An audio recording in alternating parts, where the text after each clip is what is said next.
Assalamualaikum dan salam sejahtera. Kita jumpa lagi. Welcome back to Easy Fast. Terima kasih kepada yang telah menekan tombol subscribe dan juga tombol loceng. Yang belum, jemput-jemputlah menekan untuk notifikasi awal video terbaru daripada channel ini dan tanda sokongan anda. Baik, hangat ramai berkomen, ada komen dan admin sendiri menjumpai perkara berkenaan dengan SARA bulan Januari bermula pada 15 Januari. Jom kita selongkar, benar ke tidak ni perkara ni. Pada video-video sebelum ni yang melibatkan sumbangan asas rahmah SARA bagi bulan Januari, ada komen yang mengatakan pembayaran bermula 15 Januari. Okey, dan apabila admin sendiri melihat di platform media sosial yang lain seperti TikTok dan juga laman blog ada, dan juga di muka buku admin terjumpa posting-posting yang mengatakan SARA bulan Januari bermula 15 hari bulan. Perkara ini menarik untuk kita kongsikan. Adakah ia benar akan berlaku bertarikh tersebut atau itu adalah satu scam penipuan dalam talian yang melibatkan anda kena semak melalui link yang disertakan. Okey, sebelum kita mulakan, admin nak maklumkan satu perkara penting, iaitu apa yang bakal admin sampaikan ini adalah di saat video ini dirakam situasi terkininya. Nah, berdasarkan itulah adakah ia benar ataupun suatu scam. Baik saja admin melihat ada posting yang sebegitu, yang tak perlu admin nak dedahkan sumber daripada mana, siapa orangnya, tapi ia agak tular. Ramai yang mengatakan 15 Januari permulaan tarikh pembayaran SARA bulan Januari. Okey, dengan ini admin nak beritahu setakat saat ini belum ada sesuatu yang sahih pun, yang rasmi pun berkenaan dengan tarikh. Jadi tentang tarikh 15 tu terlalu spesifik dinyatakan 15 hari bulan, sedangkan MOF tak mengeluarkan apa-apa kenyataan. Lembaga hasil pun sama, tak ada perubahan dalam FAQ, dan orang cakap Perdana Menteri sendiri pun tidak memaklumkan apa-apa. Perdana Menteri selaku Menteri Kewangan PMX belum ada apa-apa lagi. Jadi apa yang boleh kita simpulkan dekat sini tarikh yang tular di serata media sosial itu ialah satu tarikh yang tidak benar ataupun tidak sahih, tidak benar, sama je tu.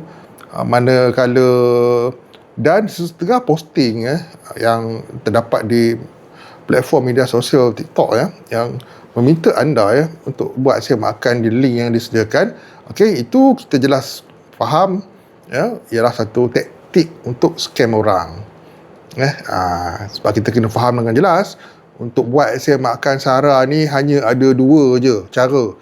Cara yang pertama ialah kita tengok di bantuantunai.hasil.gov.my, iaitu portal MySTR. Dan yang kedua, kita semak melalui laman web MyKasih ataupun dalam aplikasi MyKasih. Itu saja.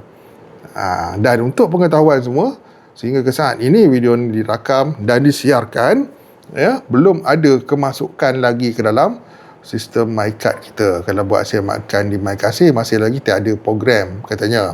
Kalau dalam MySTR tiada rekod. Ini bermakna belum mula lagi dan belum ada info pun yang mengatakan pembayaran SARA ni akan bermula pada 15 hari bulan. Okey? Jadi jelaslah tarikh 15 tu bukan tarikh yang betul, dan berkemungkinan boleh jadi satu tarikh yang untuk menarik perhatian orang untuk tengok dan buat semakan di link yang disediakan oleh pihak-pihak yang tidak bertanggungjawab itu. Jadi kena fahamlah, tidak benar. Last but not least, saya nak ingatkannya, apabila kita buat carian di Google, katakanlah kita tarikh pembayaran SARA 2026 ataupun tarikh pembayaran SARA bulan Januari 2026, ada video daripada channel-channel dekat YouTube, termasuklah admin sekali mungkin akan jumpa. Dan kalau ada artikel daripada laman-laman blog yang mengatakan tarikh 15 hari bulan, maka anda bolehlah klik tengok apa yang dinyatakan. Tapi kena faham admin dah cakap tadi, belum ada pemakluman pun. Dan sekiranya ada link pula untuk buat semakan, admin mohon janganlah sesekali anda klik link tersebut. Walaupun pada awalnya tertulis bantuan tunai, tetapi di pengakhirannya adakah ia tertulis gov.my? Kalau bukan .gov.my, tak payah klik. Dan yang terbaiknya tak payah klik link langsung. Kita boleh type sendiri. Kalau kita nak buat semakan di portal MySTR, type sendiri saja bantuantunai.hasil.gov.my. Okey, selain daripada itu, bukan portal rasmi dan yalah kita risau maklumat anda, maklumat log masuk tu akan direkodkan dan akan disalahgunakan. Tambah-tambah lagi kalau log masuk menggunakan My Digital ID, lagilah bahaya. Pastikan anda log masuk dalam melalui portal ataupun link yang sah sahaja. Jangan main hentam saja. Baik. Itu adanya. Okey, kesimpulan dia, tarikh 15 Januari itu tidak benar, dan tak ada sebarang tarikh pun dimaklumkan oleh pihak Kementerian Kewangan dan Lembaga Hasil Dalam Negeri sehingga kesaat video ini. Okey, jadi kita nantikanlah sebarang perubahan yang mana Amy yakin pada minggu depan lah kalau apa-apa cerita pun. Bukanlah dalam masa terdekat sangat ni. Kena tunggu kenyataan secara media dan juga perubahan-perubahan di dua tempat ni, portal MySTR dan di aplikasi atau laman web Sarah tu sendiri, My Kasih. Okey, semoga jelas yang apa yang disampaikan. Jangan keliru lagi, pastikan anda mengikuti saluran yang betul, terdapatkan info yang betul.